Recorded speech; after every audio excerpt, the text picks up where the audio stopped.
Ukrainian President Volodymyr Zelensky announced on Wednesday that he will meet with US envoy Keith Kellogg on Thursday and expressed hope for a constructive collaboration. Notably, Kyiv had been left out of US-Russia talks in Saudi Arabia over Russia's war on Ukraine. His comments came after former US President Donald Trump criticized him on social media, calling him a dictator in a remark that echoed Kremlin rhetoric, which shocked both Europe and Kyiv. In his late-night address to Ukrainians, Zelensky emphasized the importance of cooperation between Ukraine, the US, and Europe for everlasting security. Quote, "Together with America and Europe, peace can be more reliable. This is our goal. And that main thing is that not only our goal, but a common goal with our partners," unquote, Zelensky stated.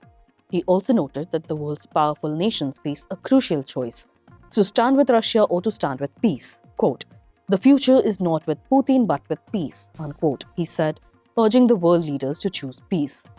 Zelensky thanked those who continue to support Ukraine's fight for freedom and stability.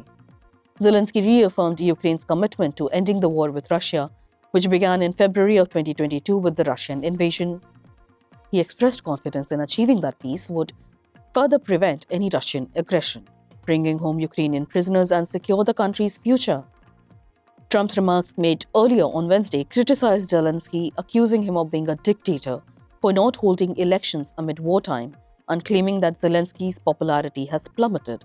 Trump also suggested that Zelensky should move fast or risk losing the country. Trump has previously made overtures to Moscow, and his criticism of Zelensky represents a broader shift in his stance on Ukraine. Zelensky responded to Trump, accusing him of spreading Russian disinformation, particularly with Trump's false claim that Kyiv has started the war.